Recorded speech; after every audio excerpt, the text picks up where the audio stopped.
What's up, guys? Welcome back to the channel. Here we are with another reaction. In this one, we have the best country in the world for drivers.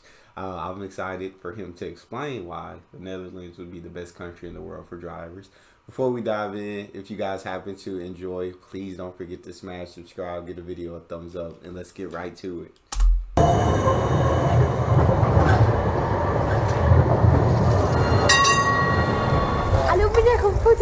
The Netherlands is a great place if you don't want to drive.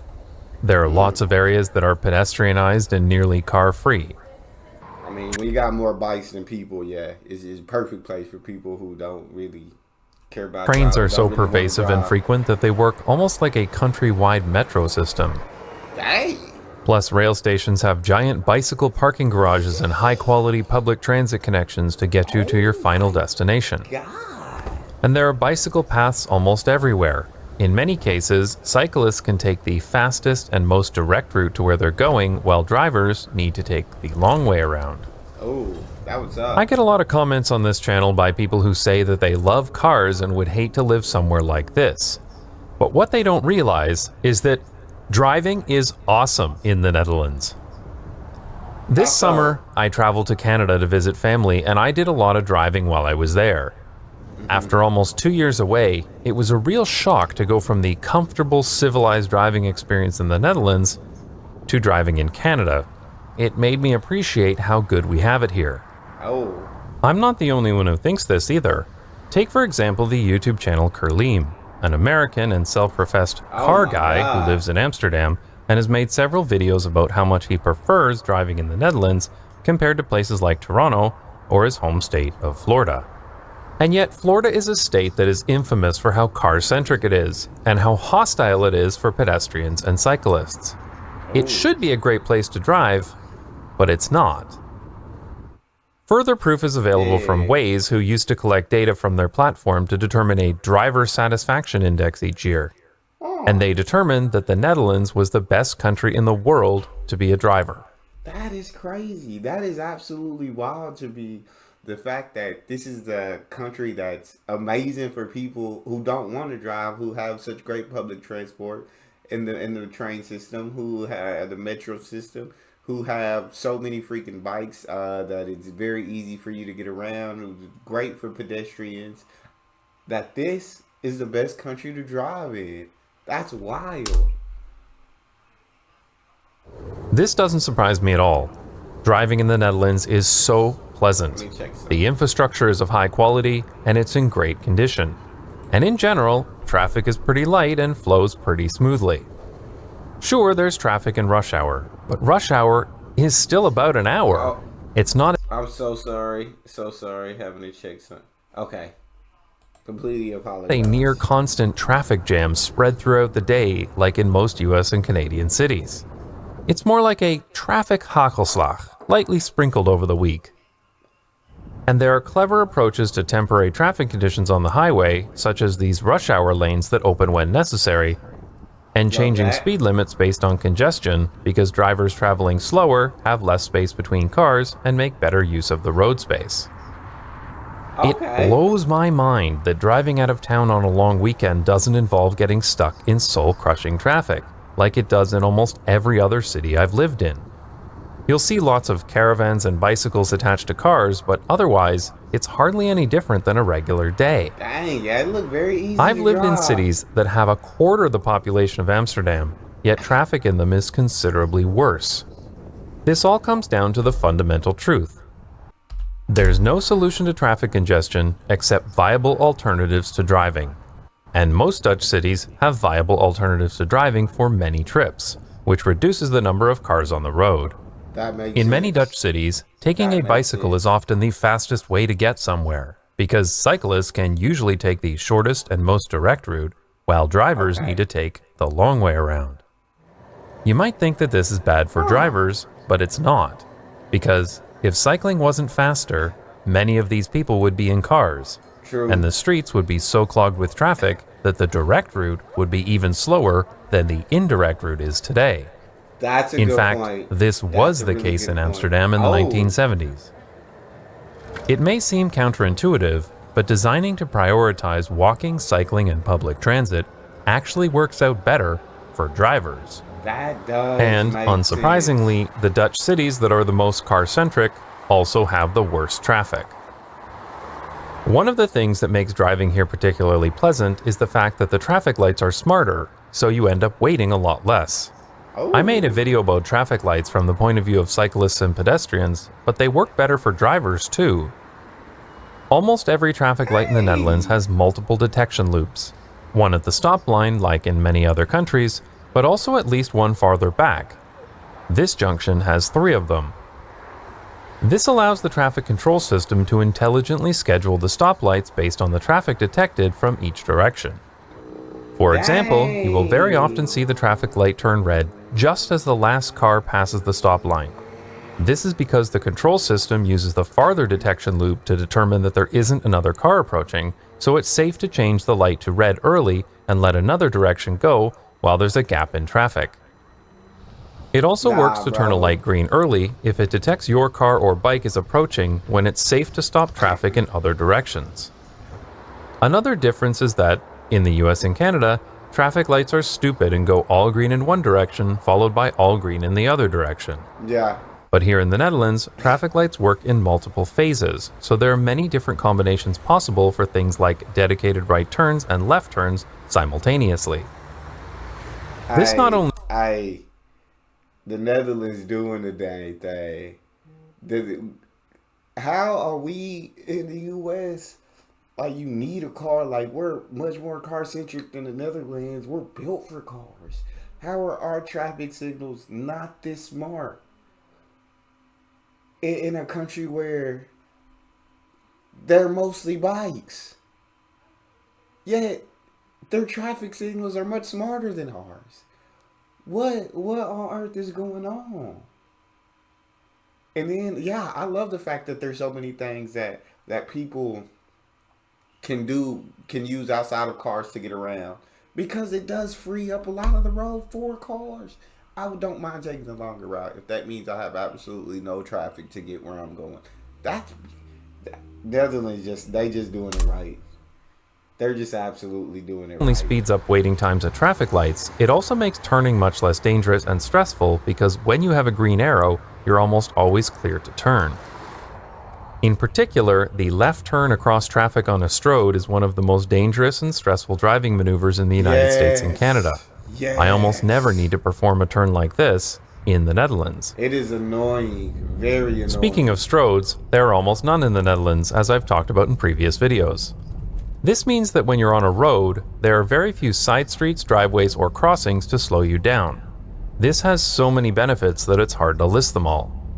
In general, the lack of stroads keeps traffic moving smoothly and, even if the speed limit is lower, your average speed is much higher because there are fewer cars merging in and out and fewer traffic lights. This is something that people don't appreciate enough. Stroads have so many driveways and side streets that require merging into high-speed traffic that some driveways inevitably get traffic buildups from people trying to exit. Exactly. The solution is to install a traffic light, which is why there are so many traffic lights in most North American cities.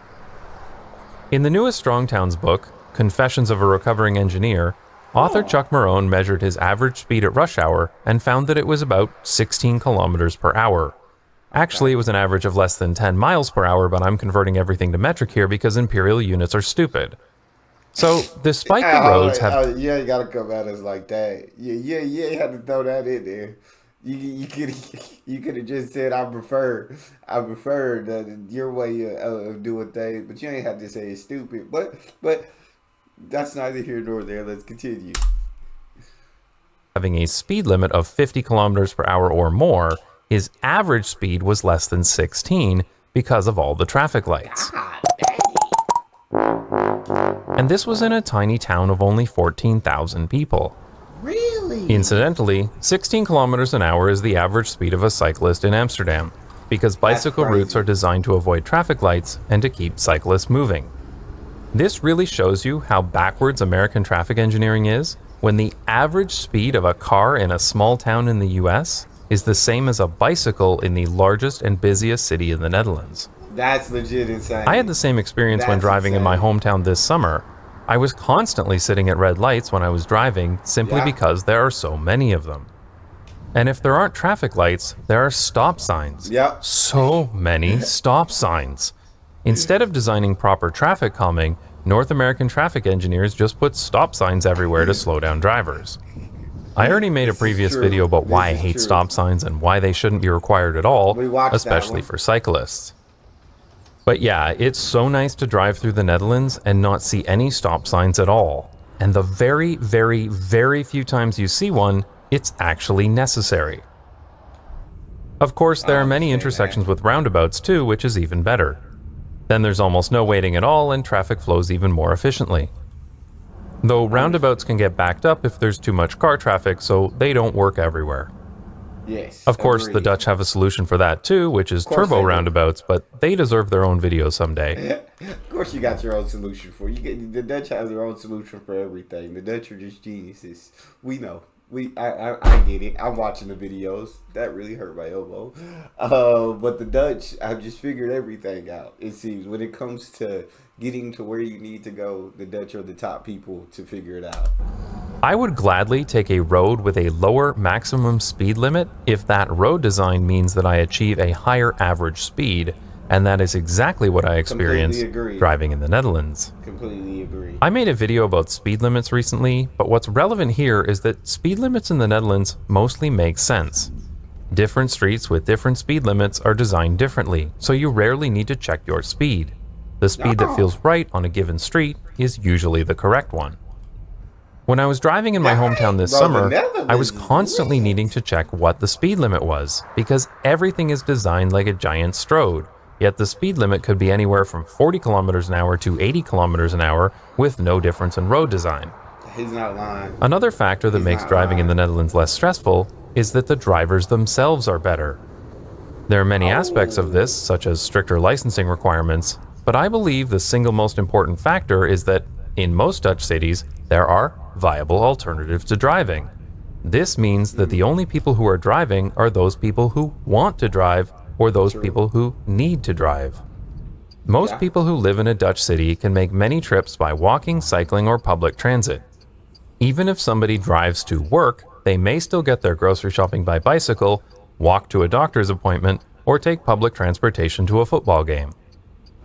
In particular, shopping by bicycle or by walking is a very low-stress activity, and it's usually done when you're on the way home from somewhere else, so it you doesn't go. even feel like a chore. In car-dependent places, Healthier, you too. need to drive for everything, so even the most Facts. trivial of errands, like buying a bag of milk, feels like a trip. Facts. Not only does this He's result not in a lying. huge amount of excess cars on the road, contributing to more traffic, it also just sucks to do. It sucks to have to get in your car and drive in traffic to do normal everyday tasks like going to an appointment or feeding your family. Some people may like cars, but driving in this traffic is not fun. Bro, he has not told one lie the entire video. He's literally been completely spot on. And this man needs to be the president of transportation here in the U.S. because I feel like he can figure it out for us. He can tell us, hey, this stupid, you need to be doing this, and this, because everything that he's saying, he's not lying. He's going to the store to get a gallon of milk can absolutely feel like a trip. And it's just frustrating, like, because you do have to enter into traffic to go get it. So when you get a whole city of people who are forced to do something that sucks every single day, you get a lot of pissed off people on the road. That's True. not to say that there are no assholes on the road here in the Netherlands. I mean, they sell a lot of Audis here too. But there simply isn't the love same Audis. level of angry, distracted, or bored drivers that you have to contend with in a car-dependent city. This contributes so much to making the driving experience more pleasant here. And this is even more noticeable when walking or cycling because you're not dealing with hyper-aggressive impatient jerks every time you encounter a car. Of course, it also helps that conflicts between drivers and cyclists are kept to a minimum in the Netherlands, either with protected bicycle paths or by providing totally separate routes for bicycles. That's so awesome. This also makes it less stressful to drive because despite there being so many cyclists in the Netherlands, I find it much easier to avoid people on bicycles when I'm driving. Yeah. Most people want to avoid hitting pedestrians and cyclists unless you're a pickup driver in Houston or something. So having fewer points of conflict with people outside of cars makes driving easier. Another thing that makes driving great in the Netherlands is that the road infrastructure is of extremely high quality and it's exquisitely maintained. That's Seriously, awesome. I've been living in the Netherlands for 3 years now, and this is the only bad pothole I've ever seen. It was so notable that I went home to get my camera to film it. This blows my mind. That is There's a lot of myths about that's where the only potholes come from, one. but when you boil it all down, they're caused by two things: lots of heavy vehicles and insufficient maintenance. The formation of Yeah. potholes can be sped up a lot by freeze-thaw cycles, but this only happens if water is allowed to enter cracks in the asphalt or if there is poor drainage of the road. If cracks are filled promptly and water is not allowed to penetrate, then potholes are much less likely to form. Well, we need to Look at figure that any out list here. online of the worst roads in America and you'll see sunny places like Honolulu, Los Angeles, and Baton Rouge right alongside New York, Cleveland, and Philadelphia. Oh, The fact is, when your city is built only for cars and trucks, you're going to have a lot more car and truck traffic. that makes And as sense. Strong Towns has taught us, if your city is made up of sprawling car-dependent infrastructure, then it's not capable of financially sustaining itself.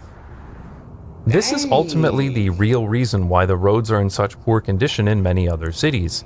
There's just too much asphalt and stormwater management infrastructure per person to properly maintain it all. Bro, I'm telling you, Thi- the Netherlands, that hey, he done took every single possible thing into account that you could take into account. He absolutely did the best of research for this video, and I am convinced because when I saw the video, I was like, best country in the world for drivers. Didn't make sense to me.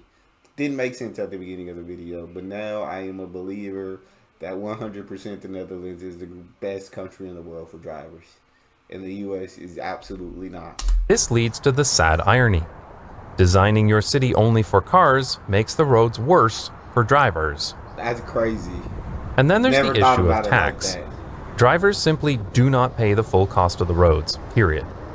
This is especially true in the United States, where the federal gas tax has been the same since 1993 at 18.4 cents per gallon, while the number of miles of asphalt and construction costs have skyrocketed. But that's a larger topic that deserves its own video someday. And finally, driving in the Netherlands just looks nicer too. You wouldn't think it makes a big difference, but it does. It's so much nicer to drive along a road like this Yeah. than It a does. strode like this. Agreed. This is like the Completely origin agreed. of the parkway concept. Just as people like taking walks in parks, mid-century traffic engineers thought that people would enjoy going on drives along parkways. So many parkways were created in the US and Canada as a place for leisure driving. Of course, due to induced demand, those parkways became more like parking lots. Trust me, I There you did go. not enjoy taking the Don Valley Parkway to work every day. I don't see. particularly like cars, and I treat them like any other kind of tool. Car enthusiasts are really bizarre to me because it's like being a power saw enthusiast. I mean, yeah, they're pretty cool, but I really don't care about them unless I need to cut some wood. I feel Now, that. power I washers, feel on the that. other hand, are something I could get into. So if the Netherlands can make someone like me appreciate driving, then it's really impressive. Though I must admit that my favorite part of driving in the Netherlands is when I park the car and get back on my bike. Because what's even better than driving in the Netherlands is cycling here. Of course it is. I'd like to thank my sport. Dang, bro, that's so freaking dope. I absolutely rock with this man 100%, and he has convinced me. I'm a firm believer. Netherlands is the greatest country in the world to drive in. There's not a better country in the world to drive in than the Netherlands. They got it all figured out. We need to take notes. That's all we have. If you guys enjoyed, please don't forget to subscribe, get a video a thumbs up, check out the next one, and I'll see you guys next time.